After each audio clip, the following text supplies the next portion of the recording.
resultados ruins no meio da semana pela Conmebol Libertadores. Por incrível que pareça, o Felipe Luiz vivendo um momento de instabilidade.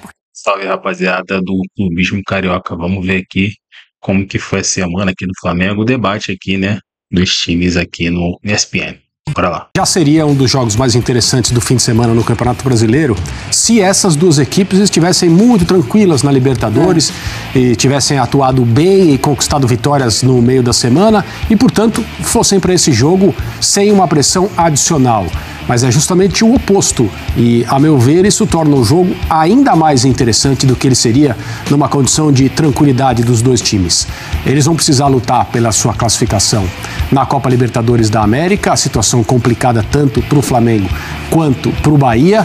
São dois times que prometiam e continuam prometendo, mas as irregularidades do futebol fazem com que as leituras sejam diferentes de semana em semana, mas são duas equipes que prometem um ótimo ano, tanto o Flamengo quanto o Bahia. E uma certeza a gente tem, do ponto de vista técnico, mesmo que esses dois times tenham tido semanas difíceis e ruins na Copa Libertadores, é um dos melhores espetáculos, é um dos melhores jogos que o futebol brasileiro pode produzir atualmente, não só pelos jogadores em campo, mas como pelas visões dos dois treinadores a respeito do jogo de futebol. Muito interessante a partida, os dois times pressionados, com escolhas difíceis por causa de jogadores indisponíveis, pela necessidade de rodar o elenco, sem poder esquecer dos próximos confrontos na Copa Libertadores, mas sendo obrigados, tanto o Flamengo quanto o Bahia, a se dedicar integralmente ao jogo deste sábado. Vamos prestar atenção. Pois é, e aí no meio de semana eles precisam vencer, né, suas partidas para chegarem pelo menos ali na última rodada, não tendo a obrigação de vencer para se classificar para o mata-mata de Conmebol Libertadores. Agora tem uma coisa, o Rogério Ceni segue sem conseguir nenhum empate contra o Flamengo, já perdeu todas as 15 partidas como treinador que ele disputou contra o Flamengo.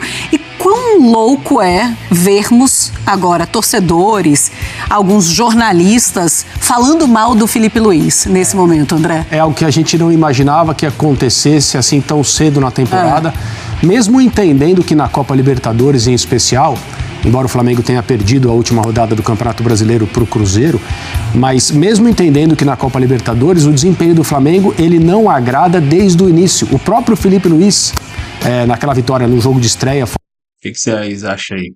Acho que o Rogério Ceni vai ganhar? Eu acho que, sei não, hein? Tá? Parece que pode ganhar, hein? Deixa nos comentários aí.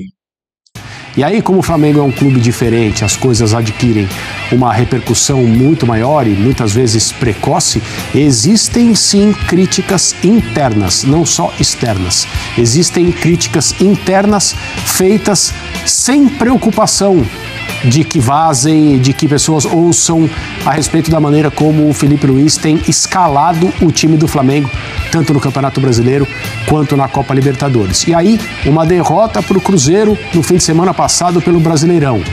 Esse empate fora de casa com o Central Córdoba, que coloca o Flamengo numa posição difícil em termos de classificação na Libertadores. Tudo isso faz com que essas críticas, essas reclamações sejam feitas em tom de voz ainda mais alto e menos despreocupado com quem está ouvindo. É difícil acreditar, por incrível que pareça, internamente o Felipe Luiz tem sido sim criticado no Flamengo. É realmente inacreditável. Vamos para o intervalo neste Sport Center, tem muito mais vindo pela frente, tá?